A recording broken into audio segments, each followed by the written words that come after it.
The helmet was supposed to be a museum piece. A relic. A thing behind glass that schoolchildren would stare at while their teachers droned on about ancient wars and forgotten conflicts.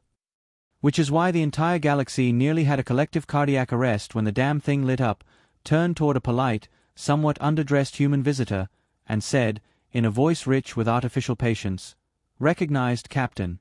Shall we continue the war?" The man in question, Elias Grant, though his friends usually just called him Eli, blinked at it with the slightly squinty expression of a guy who just realized he'd sat in the reserved section of the universe's most dangerous comedy show. "Well," he muttered, adjusting his jacket. "That escalated quickly. I was expecting maybe a 'please don't touch the exhibits' alarm, not a recruitment speech." The alien docent froze, her frilled gills flaring a nervous blue. The other visitors in the museum backed away as though the helmet might sprout legs and start issuing draft notices. Which, given the way the holographic circuits began tracing themselves across the air, wasn't entirely out of the question. The helmet pulsed again. Enemy presence confirmed. Awaiting orders. Eli gave it a long look. "Well, that's awkward. See, I just came here to look at shiny things. You're, about 500 years late to the party." 500 years, the AI repeated, voice calm, clinical, disturbingly unbothered. Operational delay noted. Strategic recalculations in progress. "Captain, shall we resume hostilities against the Galactic Coalition?" The aliens in the room collectively twitched, as though someone had just whispered, "tax audit," during dinner. The Coalition. That was not a phrase you just tossed around in polite company, the way you wouldn't casually mention plague outbreaks in a hospital. Eli sighed, as though the situation were a mild inconvenience instead of the galactic equivalent of dropping a lit match into a fuel depot. "You know," he said, "I feel like if I say yes, things will get very exciting, and if I say no, you'll just keep insisting." Which is very on brand for military AI.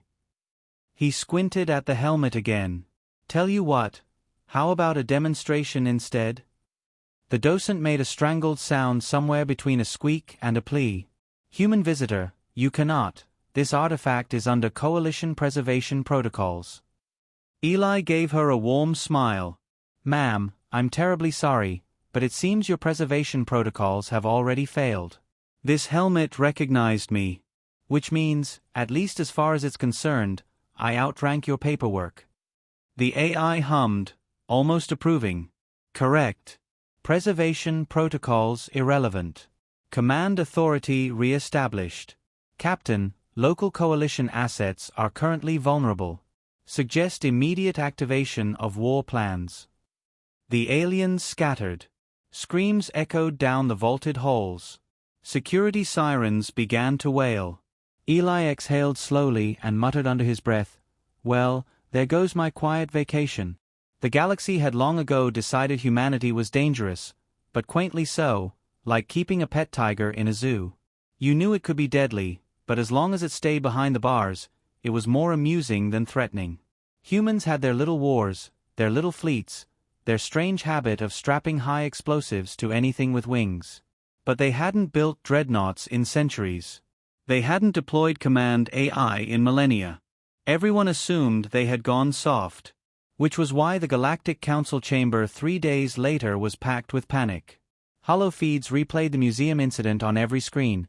A human activating a supposedly inert relic, the helmet addressing him as "Captain," and then systems across the sector flickering online as long-dormant satellites, drones, and bunkers lit up like birthday candles. "Explain this," demanded Chancellor Virex of the KLYTH.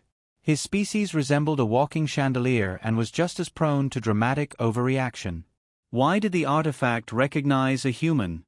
Why did it reactivate? And most importantly, why in all 9 nebulae did it begin issuing war protocols against us? Eli, sitting politely at the center of the chamber, folded his hands on the table and smiled. "Well, first of all, it's very nice to finally be invited to one of these little chats. Usually you lot just send angry memos." "Do not mock this council," roared an 8-limbed warrior from the Threx Confederacy. "The helmet is a weapon of mass devastation." "Yes," Eli said mildly, and it recognized me as its captain. Which, technically, makes it my hat. You wouldn't steal a man's hat, would you? The chamber devolved into bickering alien voices. Eli leaned back, watching the chaos unfold, and thought, for the 20th time since that museum visit, that humanity really didn't need to try very hard to scare the galaxy. They just had to smile at the right moment. The thing about the helmet wasn't that it was just a helmet. It was the command key. A relic from the last human war, the war that everyone pretended hadn't nearly gutted the Coalition. With it, Elias had access to command codes buried in forgotten arsenals, dormant fleets hidden in asteroid belts, planetary defense cannons left to rust but still hungry for targets. The AI had already synced with him. In its mind, the war had never ended. And now, thanks to his very existence, the war was resuming. "Captain," it whispered at night while Eli pretended to sleep in his quarters. "Enemy signatures detected in surrounding sectors. I can reactivate 7,000 assets immediately. Do you authorize?" "No," Eli muttered. "Not yet. Patience is a virtue, even for homicidal war machines." "Patience protocols, updated," the helmet said. "Awaiting further authorization." Eli smirked into the dark. What none of the aliens suspected, what the council hadn't even guessed, was that he'd come to that museum on purpose. The helmet wasn't a random accident. Humanity had been setting this up for decades.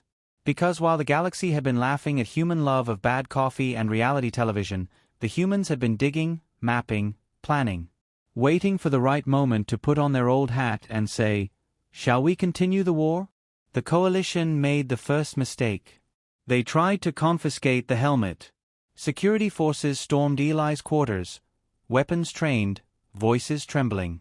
Eli sat on the edge of his bunk, sipping terrible station coffee out of a paper cup. He looked at them as though they were late guests at a dinner party. "Gentlemen," he said warmly, "you don't want to do this.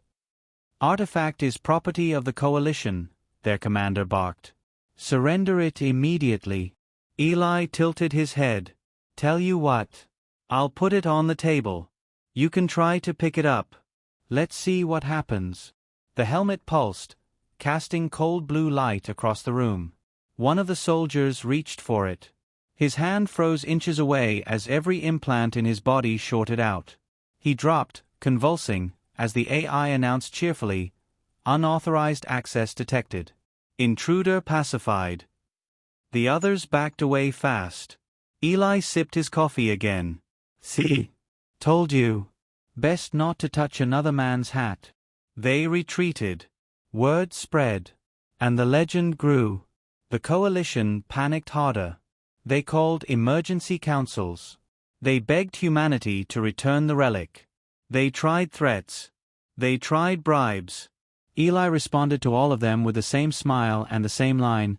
"Oh, I don't think you quite understand. This was always ours. You just had it on loan." Then the helmet did something unexpected. It activated a starship. Not a modern frigate. Not a cruiser. A dreadnought. The kind of vessel the galaxy hadn't seen in 5 centuries. A ship designed when humans were at their most inventive and most dangerous. It rose from the sands of a dead planet, shook itself free of centuries of dust, and broadcast across the stars. Command unit recognized. Awaiting fleet orders. The galaxy screamed. Eli chuckled. The Coalition assembled a fleet. Hundreds of ships, bristling with weapons, cornered the dreadnought in a contested system. Aliens shouted across comms about arrest, containment, neutralization. Eli strolled the command bridge of his resurrected warship, helmet tucked under his arm like it was Sunday at church. "Captain," the AI said politely, "enemy fleet outnumbers us 30-1. Recommend full deployment of Nova protocols." Eli sipped from a flask of whiskey he wasn't supposed to have on board.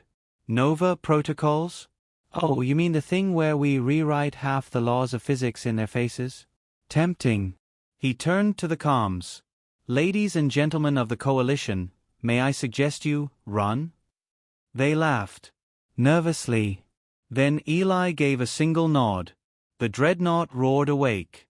Satellites that hadn't moved in 500 years suddenly aligned. Forgotten minefields blossomed to life. Defense platforms hidden under moons unfolded like knives. The Coalition fleet realized, too late, that this wasn't a lone relic. It was a web. A trap. And Eli had just sprung it. The battle lasted hours, though historians would later argue it was over the moment Eli put on the helmet. Entire wings of Coalition ships vanished under barrages they hadn't even known were still operational. The dreadnought carved through their lines with the lazy elegance of a man mowing a lawn. By the end, the survivors fled, swearing humanity had returned to finish what they started centuries ago.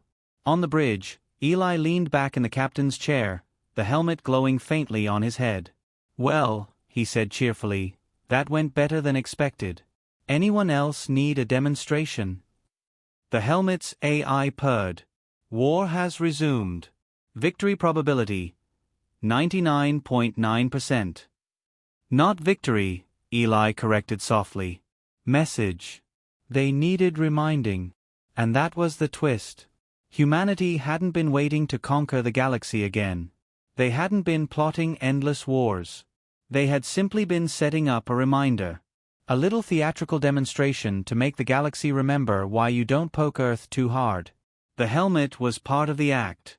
The dreadnought, the fleets, the traps, all carefully left in place, waiting for the right cue. The galaxy thought humans had forgotten how to be predators. The truth was, predators just get better at hiding their claws. So when Eli finally returned to the council chamber, helmet under one arm, smile polite as ever, the aliens flinched. He sat down, folded his hands, and spoke in the same calm, cheerful voice he'd use.